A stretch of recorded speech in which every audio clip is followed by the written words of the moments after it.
both of them going. Okay, and then welcome again. We were just talking about our website, and George keeps reminding me to get a sign up here, which Joan hasn't gotten yet. So the website is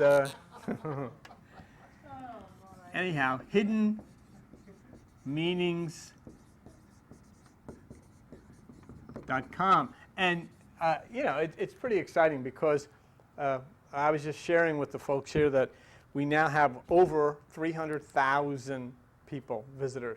300, in fact, today as I left, it was close to 301,000, 300,780 something. And if it accelerates any quicker than it is now, and we could, you know, anticipate 500,000.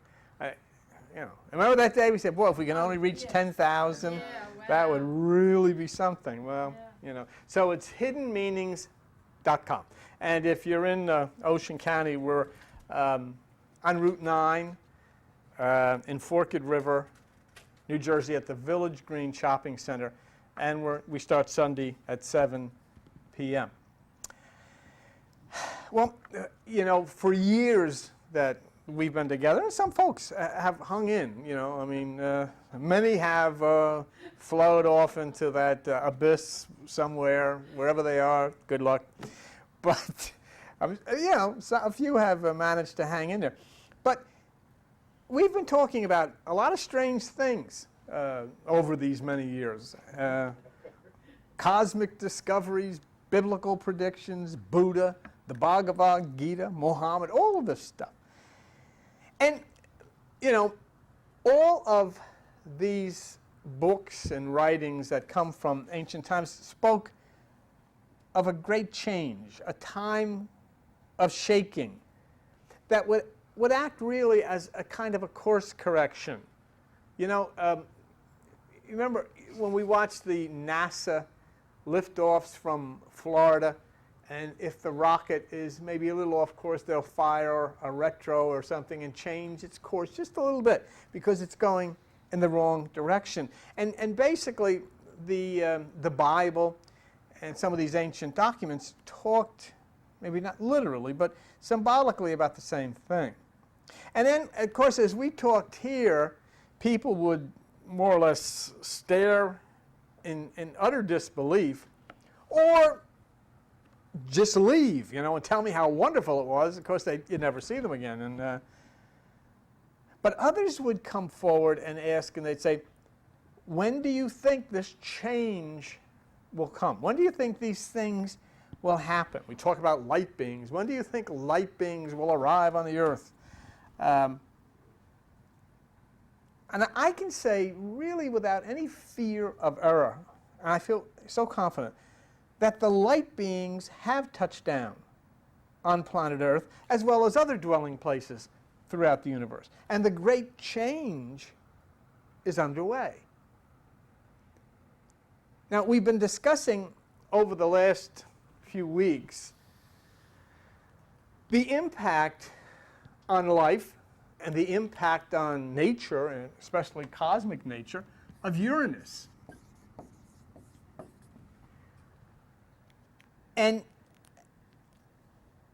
we talked about the electromagnetic force that emanates from this planet Uranus, you know, what it does, and how we've also discussed in the past the understanding of ourselves as light beings and not bodies, but actually what, you know, religion calls spirit, what the Bible itself says light, but consciousness inside of these bodies that operate them. So when we talk about ourselves as electromagnetic, Uranus as electromagnetic, then once we can ever step just above our normal everyday appreciation of the physical and start to just gently understand this, we come away with a whole new approach, a whole new way of thinking.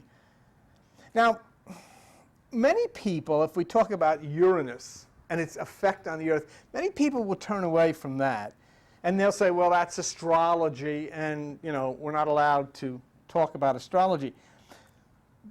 But the fact that Uranus pours erratic electromagnetism out into the cosmos is not astrology. It's science, and it's scientific fact. Uranus is on a 60-degree tilt. And I was reading, trying to study it more on it, and I was reading in the encyclopedia where it said, and this is interesting, that they believe what happened is that when Uranus was coming into form, it was hit by another heavenly celestial body, which caused it to go on this tilt. See?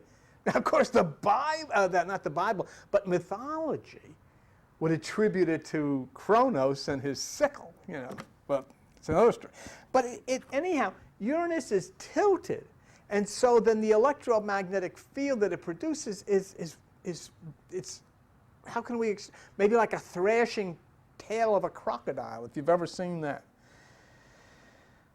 The problem that we, as a culture on Earth, have in understanding what is happening now around us and all over the world is the fact that we've never understood how to deal with mythology. I was watching Joseph Campbell for a while tonight with Bill Moyers. I haven't seen that in a long time.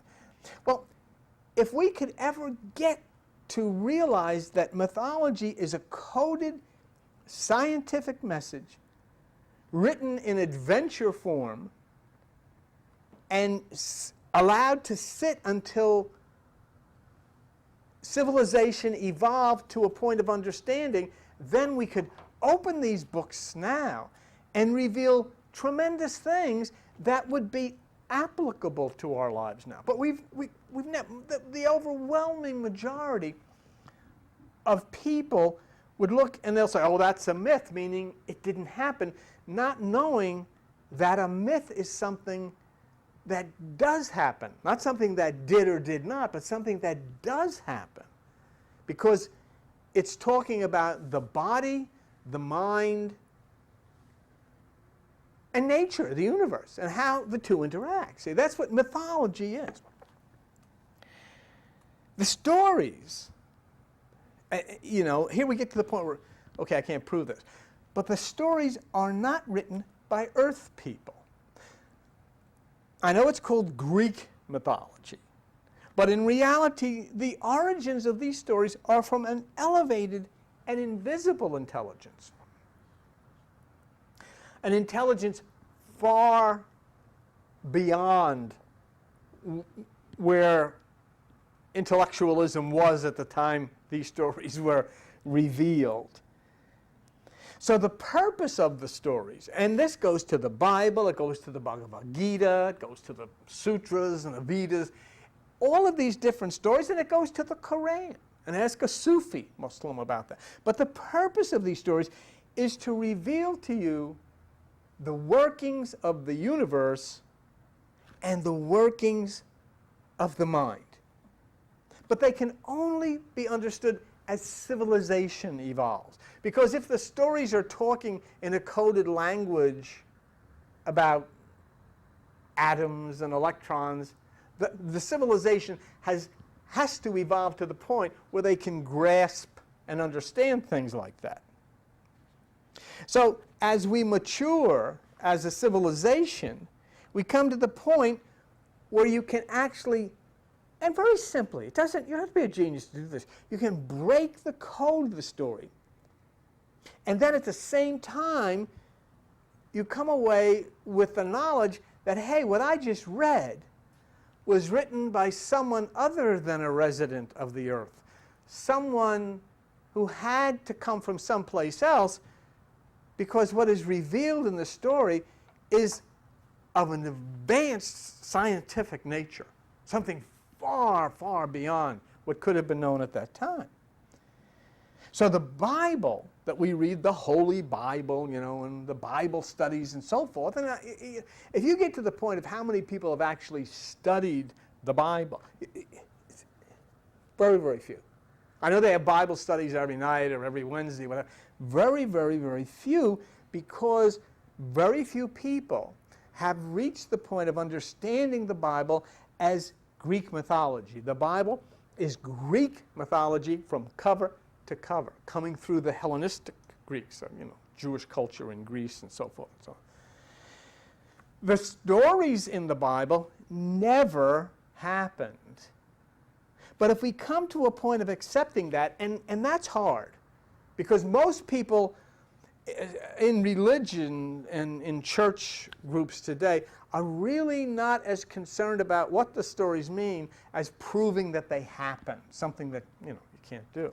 But these stories never happened. But once we can accept the fact that they didn't, and they were written for a totally different purpose, an extremely important purpose, then not only are we reconnected to our place of origin in this universe, in the celestial kingdom of light, but in addition, in the physical body realm, we then get an idea of what in the world is going on here. What is it? Why do I feel this way? Why are people acting this way? Now,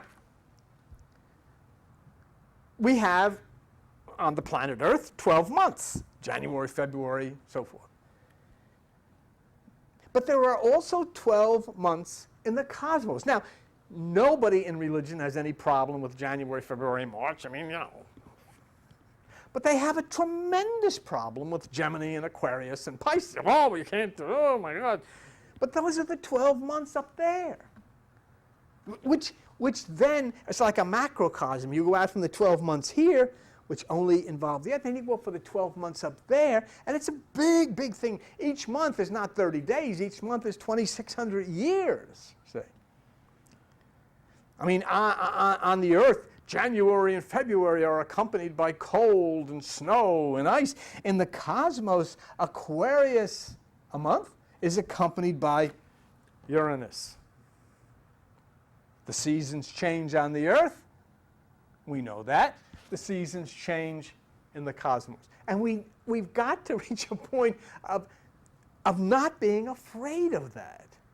And we've got to reach a point of saying, yeah, there's a structure up there, too, that is just as important as the seasons here, so are the seasons up there. So let's take a real quick look again at the sky god, heaven, Uranus. And we've shown this picture throughout. It's an overhead 659. And this is the picture of Uranus. Okay. And, it's a bluish green planet. And what's interesting for those of you who get into the chakras and the kundalini and the comparison is what's inside is what's outside, Uranus is the 7th planet from the sun. 7th chakra. Okay? All right. Now, that's Uranus, and that's the sky god. Now, I call the king of heaven, and I call Uranus the king of heaven because, as we know, the scriptures are written in Greek. And in Greek, this is the word Uranos, which when translated into English means heaven. So this is the kingdom of heaven. You're looking at it. Okay? Now, being mature people, we begin to understand, well, what does that mean? And our grasp on all this would be, how could Uranus change all of these things on Earth? And why would Uranus change all of these things on Earth? You can take that off. Now, I've told you about the myth, and we won't dwell on it, but the myth of Uranus is Uranus, the bridegroom, married to the female Gaia, who is Mother Earth. And they had children, and some of the children were called Furies. And I'm sure you've run into some of their relatives right on, and some of the children were called Cyclops, which is the single eye. So what we have references to spiritual things, Cyclops, single eye, pineal gland, and references to some of the things that we see going on in the world, we've always seen going on in the world, and that is the exceptional tendency towards violence on the planet. Well, long story, Chronos comes along, who is another one of the children, Father Time, that you see every New Year's Eve with his sickle and his long robe, you know. And Gaia says, you know, you got to get rid of your fathers. It's too much for me. And so Chronos takes his sickle and castrates Uranus. Well, okay, story now. But what is said here is absolute truth, because Chronos means time.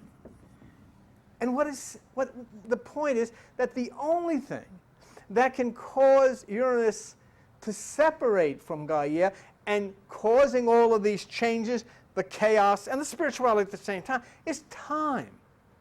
In a period of time, the two will then again change positions, and Uranus will not affect the Earth as it is now. So that's what it's talking about with Chronos castrating. It says that he cuts away the bond between Uranus and the Earth. It means time does that.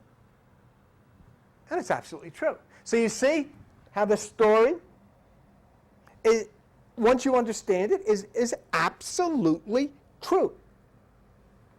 Uranus marries Gaia. They have all these kids. Some of these kids are Furies. Some of these kids are Cyclops. And then Chronos, another one of the kids, comes along, does the cutting, separating the two, and that's the story. And it's a true story. But we hear now, Uranus, the bridegroom, has returned for his bride. And you got to keep this in mind. The last time that Uranus and his bride were having at it, there was dinosaurs, I would assume. I mean, you got to take 2,600 years times 12. How many years? 300,000 years ago, whatever? So this is the first time. Now you're into a scientific society, would you say? And this is happening. Oh.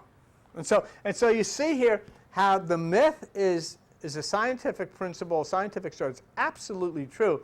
You understand it. This is the same thing you should be getting out of the Bible and understanding the Bible in the same way. So here we are witnessing violent furies, things going on at the earth.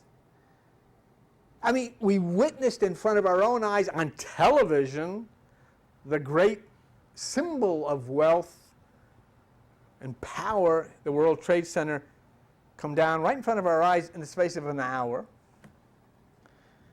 And now we're watching as we see all of this conflict that has gone on since, and big people in high places caught lying about wars and so forth and so on.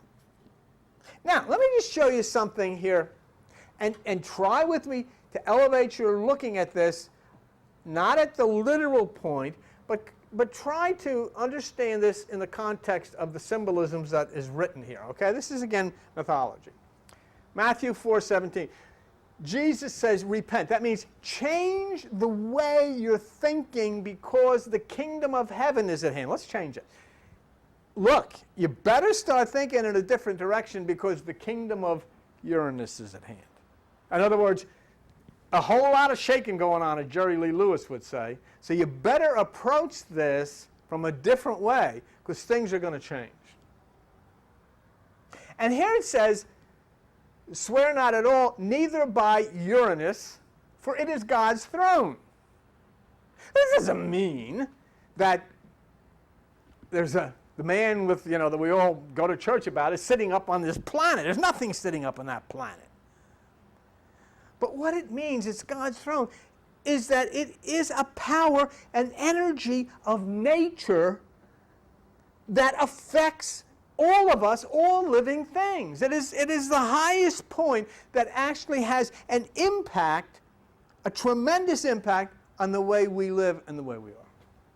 In Matthew 6:9, let's go together, let's pray. Our Father, who art in Uranus. Why not? That's exactly the way it is in Greek. Our Father, who art in Uranus. And as you go, preach saying the kingdom of Uranus is at hand. And that's what we're doing here tonight. That's exactly what we're doing. We're in compliance with Matthew 10:7 because we're shouting from the rooftops, the kingdom of Uranus is at hand. And for those that enter into meditation and sit and listen, and as we share these things together, Jesus said, because it is given unto you to know the mysteries of the kingdom of Uranus, but to them it's not given. And you could count on your fingers the number of people that would understand that and understand what's going on. But you see that it is. Now, let's look at some of the things. What Uranus does, okay, by its erratic nature, the erratic nature of its electromagnetic fields, it takes everything and shakes it and turns it upside down. Things that you couldn't even conceive of are shaken down. Well, World Trade Center is a perfect example.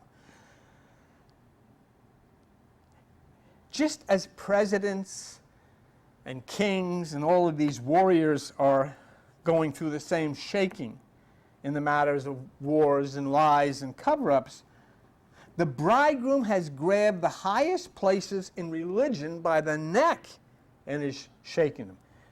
Now, I told you, we went a few months ago about this religious child abuse. And I told you, I said, this is not pedophilia, this is tradition. And it comes out of the ancient Greek myth of Ganymede. But let me show you this.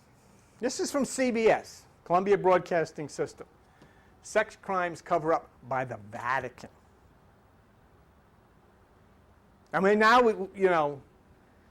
for decades, priests in this country abused children in parish after parish while their superiors covered it up. Now it turns out the orders for this cover-up were written in Rome at the highest levels of the Vatican. CBS News. Please. CBS News correspondent Vince Gonzalez has uncovered a church document kept secret for 40 years. The confidential Vatican document obtained by CBS News lays out a church policy that calls for absolute secrecy when it comes to sexual abuse by priests. Anyone who speaks out is thrown out of the church. The policy was written in 1962. We're not putting it in writing, but I mean, you know what the policy was. This document, once stored in the secret archives of the Vatican, focuses on crimes initiated as part of the confessional relationship, and it calls the worst crime sexual assault committed by a priest or attempted with use of either sex or brute animals. Bishops are instructed to pursue these cases in the most secretive way, restrained by a perpetual silence, and everyone, including the alleged victim, is to observe the strictest secret, which is commonly regarded as a secret of the Holy Office under the penalty of excommunication. So you can't even blame Cardinal Law in Boston. It's not his fault. He's following orders. Just doing what they always have done. Right? And Larry Diven, a lawyer who represents the victim, said this document is significant because it's a blueprint for deception. And he says the church engaged in a crime, racketeering. It's an instructional manual on how to deceive and to protect pedophiles and to avoid the truth from coming out. And of course, we know that went on. So, you know, let me ask you, I mean, sit here. We're talking about the kingdom of Uranus is at hand. And what did Jesus say? You better change your ways. You better change the way you think about things. You better change the people that you follow, because a whole lot of shaking going on. And this one takes it right up to the top. CBS News. I mean, sometimes people will even think, oh, I don't know if you should say that. You know, what are we talking about here? In Boston, they're saying over 1,000 kids. 1,000 children. And we're not supposed to, oh, you can't say anything, might offend somebody. Please, my goodness gracious. And so here then, something has happened that no one could even dream would happen to the church. I mean, we're talking about covering up sexual molestation of children that goes to the highest points. And as I said, you know where this originated. This isn't something that comes from homosexuals or gays, whatever they're called. This comes from tradition. This comes from the person who says, I take an oath of celibacy. I will not touch a woman. That does not include the boys. The ancient myth was the handsome young boy who was abducted by God to be a servant to the gods and did such a good job he wound up being the constellation Aquarius. To take young boys for these things in ancient Rome and Greece was quite all right, especially when you took that oath of celibacy. And remember what Jesus said in the Bible when he said the kingdom of Uranus is at hand. He says, nothing that is secret will not be uncovered. He says, so don't be afraid of anybody, because when this comes out, and it is, between the president shaken because of what's going on with him and all the weapons of mass destruction, Saddam hiding out with a gray beard on, Osama, God knows where, in a cave somewhere, and Tony Blair dancing around because the guy who told him the paper about all this is committing suicide. Look at the lunacy. What is being exposed? Here's the picture. If you go to overhead 673, and you'll see the picture. It's a beautiful drawing, but there's the picture of Ganymede being taken off by God, who comes down disguised as an eagle to carry him off to heaven and wherever, and all this stuff goes on. But here's the important part about this. The important part about this, well, you could take that down. The things of tradition, okay? I mean, our traditions, our family traditions, our religious traditions, our government traditions, which are basic evils, are being brought out into the open. I'm not talking about nice things of our traditional culture being, I'm talking about basic evils which are hidden behind closed doors. Whether it has to do with touching a child, or whether it has to do with dropping bombs under false pretenses. People are in shock because for hundreds and hundreds of years, thousands of years, religious people have kept this a secret. And so they come in, they bow their head, they cover their head, they go on their knees to a group whose policy was to keep sexual contact with little children a dark secret. That's what Uranus can do. That's what Aquarius can do. So you can see what's coming. You know, if I was to say to you some years ago when we talked about this is what's going to happen. Oh, please, it's ridiculous. It happened. That's the only way you can fulfill these things. They happen. And then all you can do is just sit there and stare. They happen. Turning up things upside down, Albert. Get this one. Couldn't happen. Never would happen. Oh, the Episcopal Church just ordained a gay bishop. A gay bishop. That's perfectly wonderful. But I'm not talking about it. I'm talking about this is something that cannot happen.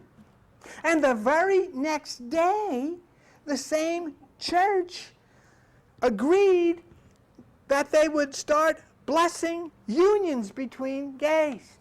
Here comes the bride. I think it's great. I have a couple here. Let's go on and get on with it. I could care less. The point is, it's not that. It's what happened to our traditional values. Huh? This guy's coming back for his bridegroom, and he's ticked off from what happened the last time. Now,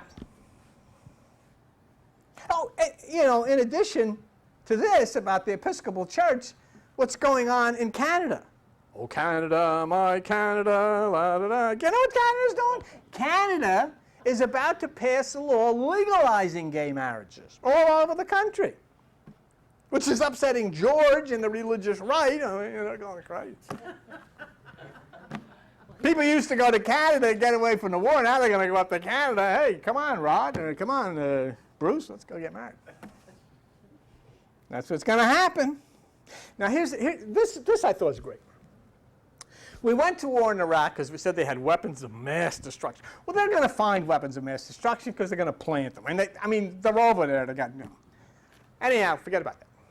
But they said they had weapons. They're looking all over the place for weapons of mass destruction. They're looking over everything. They're looking in people's houses, all over the place for weapons of mass destruction. This is great. Watch this one. Overhead 674. This is great. Associated Press. Judge rejects request to stop chemical weapons incineration. A federal judge cleared the way Friday for the Army to begin incinerating chemical weapons at a military facility in Alabama. Okay?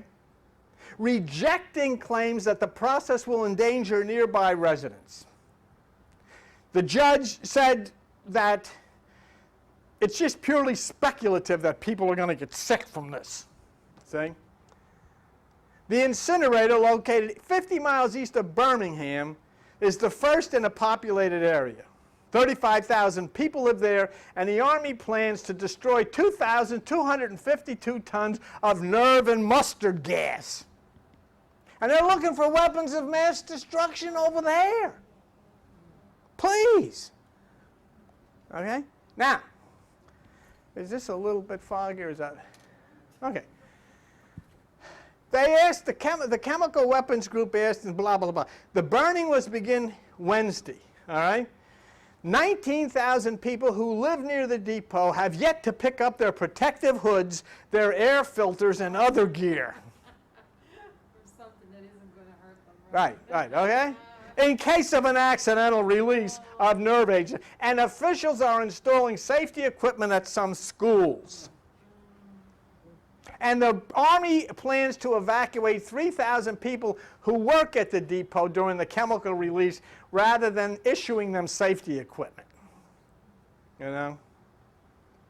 Craig Williams, executive director of the Chemical Weapons Working Group, called the idea of evacuating so many workers totally insane. So the government said, so here's this government that goes to war for mass destruction weapons, can't find any that Saddam had, and here they are giving hoods to people in Alabama when they got thousands of tons of mustard gas that they're going to get rid of. Wild stuff, you know, and stuff. So, what does the Bible say about this? You know what the Bible says about this and what Jesus said about this? Don't be worried about the speck in that guy's eye. Worry about the log in your own. You want to find weapons of mass destruction? They got more here than you'd have it probably in the universe.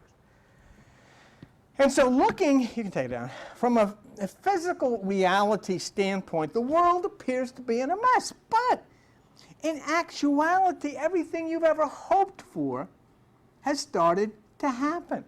The shaking is taking place. The cleaning has begun.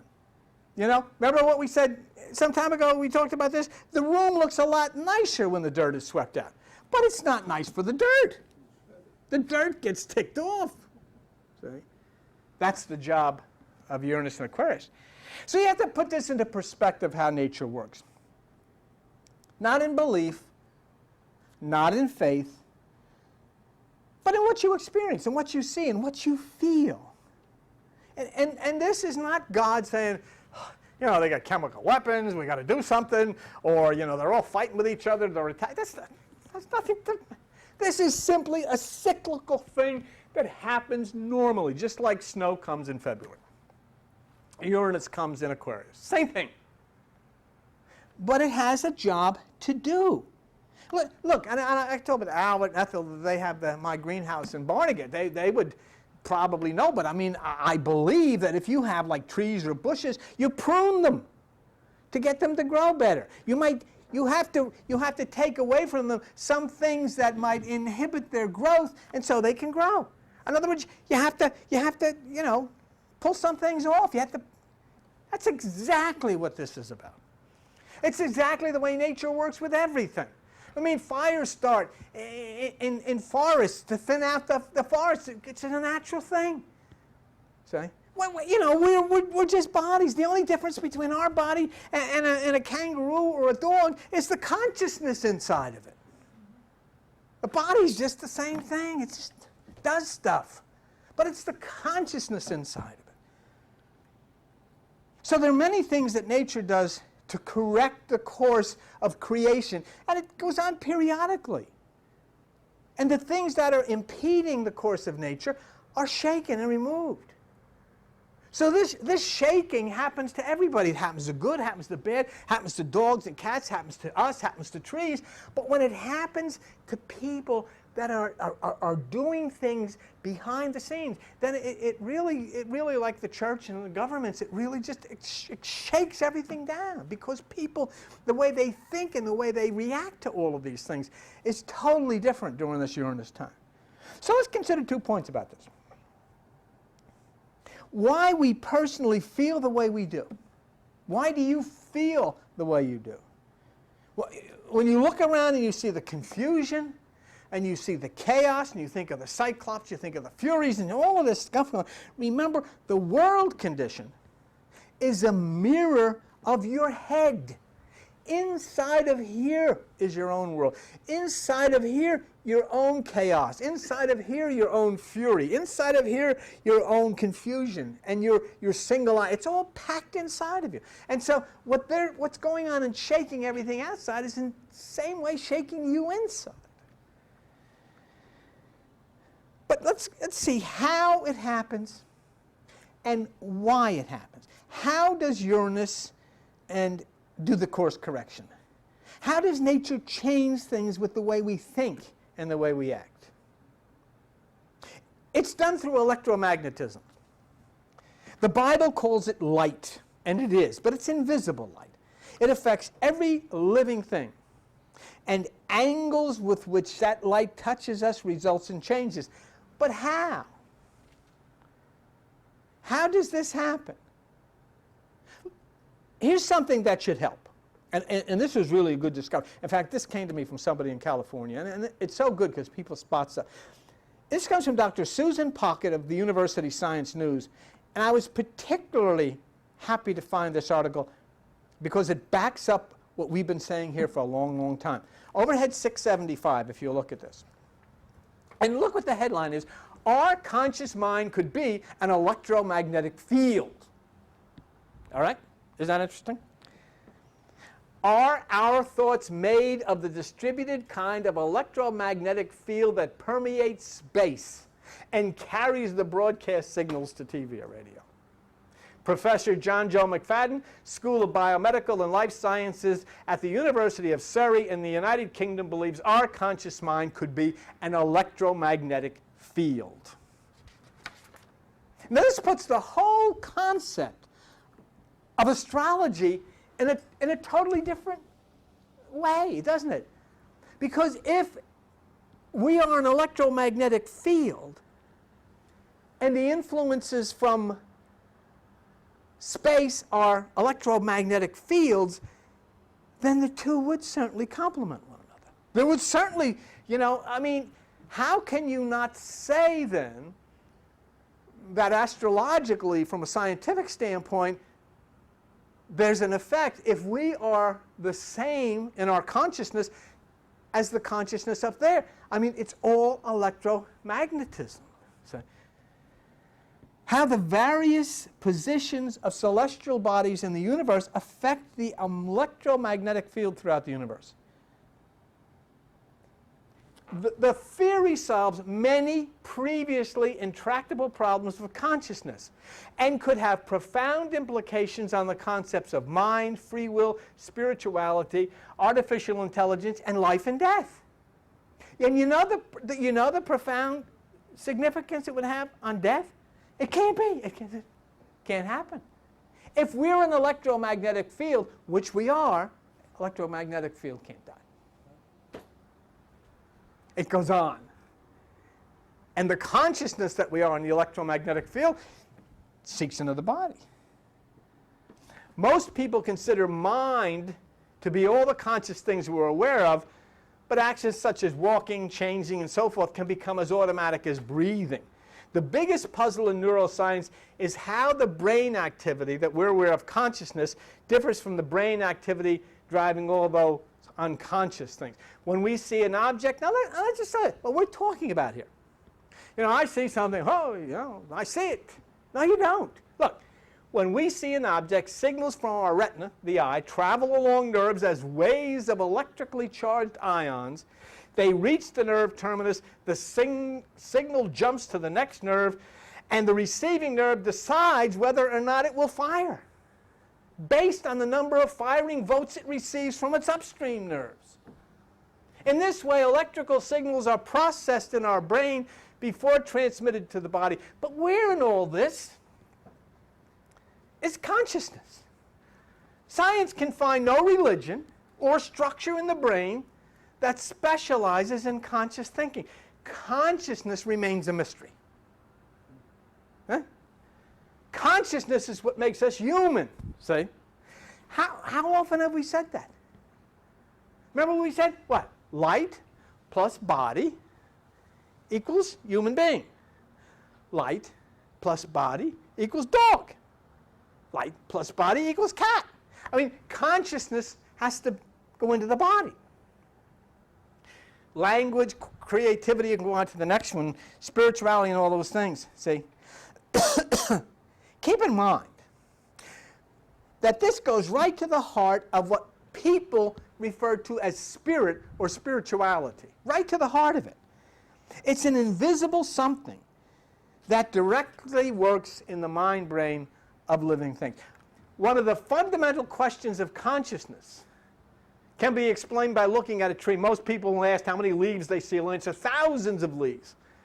But neurobiology tells us that the information, all the leaves, is dissected, scattered among millions of neurons. But science is trying to explain where in the brain all those leaves are stuck together to form the conscious. How does our brain bind information to generate consciousness? Okay? How does this happen? Well, McFadden realized that every time a nerve fires, the electrical activity sends a signal to the brain's electromagnetic field. But unlike solitary nerves, the brain's electromagnetic field is bound together with other signals. The brain's electromagnetic field does the binding, and that is the characteristic of consciousness. Dr. McFadden and Sue Pocket have proposed the brain's electromagnetic field is consciousness. Okay? So the electromagnetic field is not just an information, it can influence our... Now this, listen very carefully, I know this gets... The electromagnetic field influences our actions, pushing some neurons towards firing and others away from firing. This is the physical manifestation of conscious will. In other words, we get an idea by what we see. I'm going to hit this, okay? But before I can hit it, the electromagnetism in me, which is really me, has to decide whether I'm going. That hand and arm can't decide. There is electromagnetism in right there, right now, and I will decide whether I'm going to hit that or not. Okay? And I decided not to. And I changed my mind when I decided to. But you see what I'm saying to you? Do you see what this is the most spectacular stuff that they're talking about here? The theory explains the peculiar features of consciousness in the learning process. And then it says here, the neural networks, like in driving a car the first time, we'd expect to find nerves in the undecided state. When a small, look at this, when you're going to decide to do something, a small nudge from the electromagnetic field can topple these things, neurons, towards doing something or away from doing something. It is the electromagnetic field fine-tunes the pathway towards the desired goal.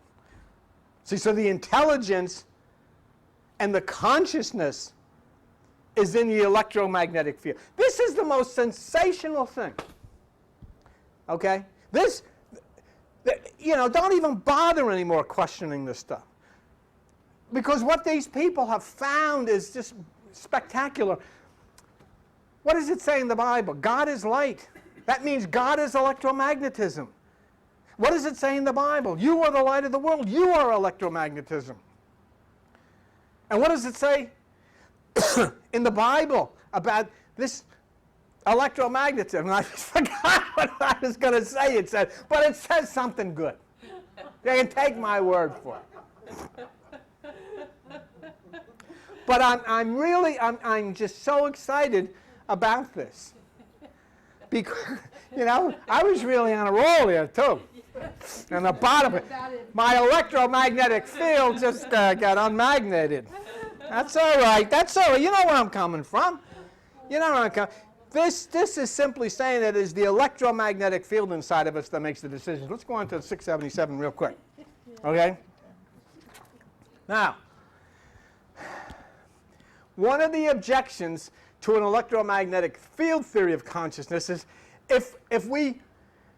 why don't we pass out when we walk under electric cable or something? The answer is that our skin, skull, and cerebral spinal fluid shield us from the external electro fields. The conscious electromagnetic information field is a theory. But if true, there are many fascinating implications for the concept of free will, the nature of creativity, the nature of spirituality. There is no spirituality. Spirituality is electromagnetism. Consciousness in animals. The significance of life and death. The theory explains why conscious actions feel so different from unconscious. It is because they plug into the vast pool of information held in the electromagnetic field. And it talks, and now this is the part that I want you to see. This is really good. This is the University of Surrey, is one of the United Kingdom's leading professional scientific and technological universities with a world-class research file, blah, blah, blah. But this is the paper that this Dr. McFadden wrote. The paper is called Synchronous Firing and Its Influence on the Brains. What kind of firing? Synchronous. Synchronicity. In other words, firing that has a purpose. Not just firing because it fires, firing because somebody wanted it to fire. Synchronous firing. And we want to really save this and refer back to it because this is everything we're talking about. You are an electromagnetic field. God is an electromagnetic field. Bodies we use to physically experience senses, etc. And so it's really, a tremendous thing, synchronous. And it's so if there's a need for something to happen in you or in the world, in the nation, the power that we call God or angels affects the electromagnetic field with its greater electromagnetic. In other words, if we are an electromagnetic field like this, and God is an electromagnetic field and that, when the two then activate and come together with one another, things change. That's why Uranus is such an important thing for you to understand. So you see how the affairs of people and nations and religions, which are all made, remember, every pope, every priest, every president, every king, every rabbi, every soldier, every general is an electromagnetic field. And also remember, Eta Carina is an electromagnetic field. Supernova 1987A is an electromagnetic field.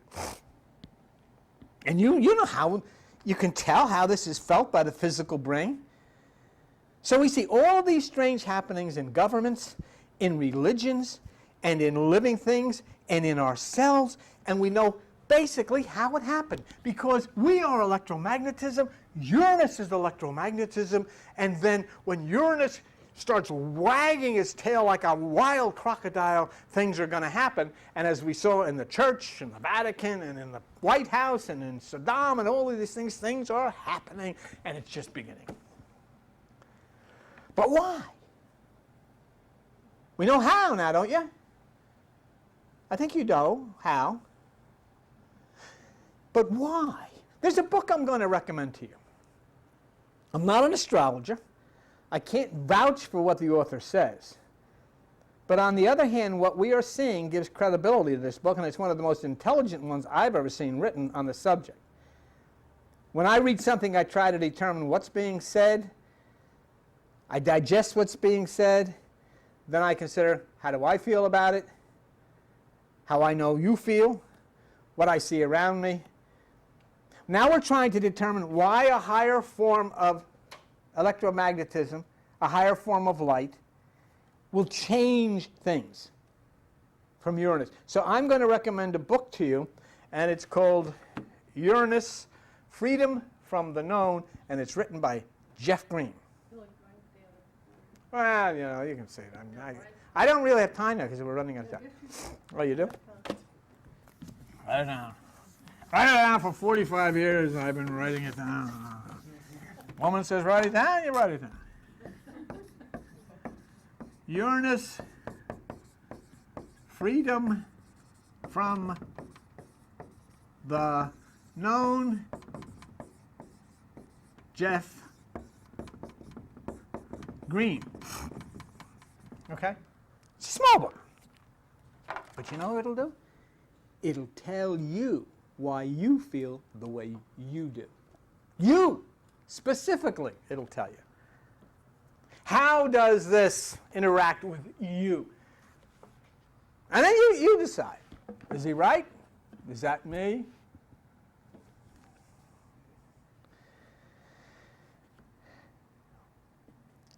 The book gives what I believe are logical explanations as to why Uranus does what it does. And how it affects countries, how it affects all of us and cultures all over the world. How it affects your health, how it affects your nervous system, your emotions. Jeff Green says that Uranus relates to individuation. It relates to you pulling out of the crowd, you pulling out of religion, you pulling out of government, you citing, liberation, freedom, and then he says the most important thing that Uranus does to you, if you'll allow it, and the word is deconditioning.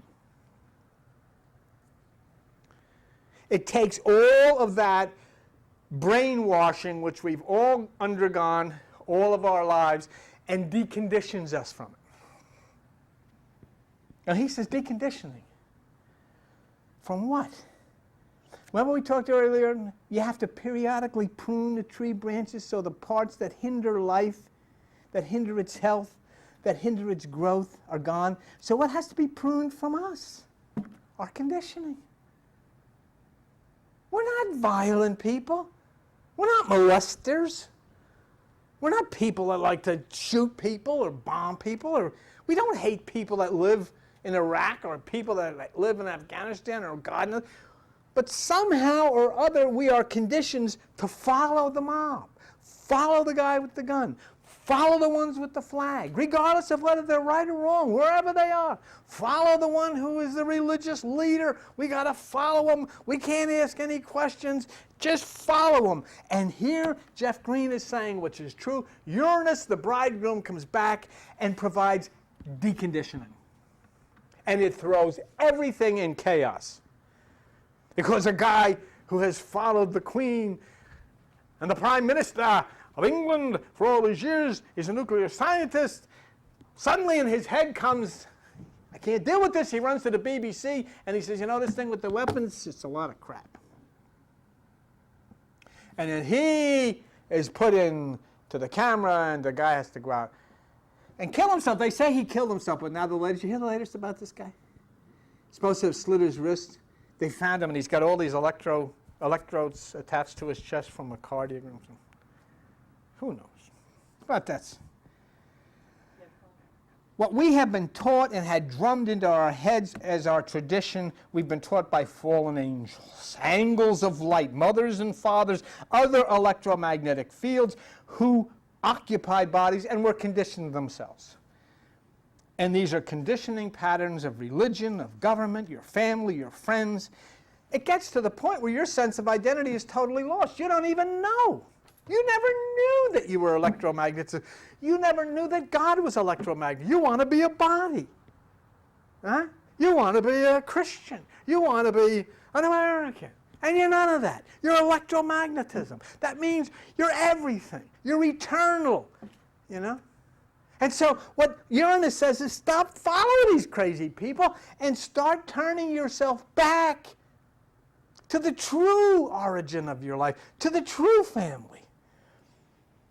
Governments are lying, bombs are falling, religions are lying about their impurities, homosexuals are being made bishops. Things that explode. Yeah, it's okay. Everything's okay. I'm not saying it's not okay. It's wonderful. I mean, I think it's true. I'd like to have the homosexual bishop come here and have a speech. You're invited anytime you want. But Uranus shatters and it revolutionizes. And this is what Jeff Green says. If you shatter all the conditioning that defines your sense of personality and identity, then you'll finally arrive at your essential nature, who you are.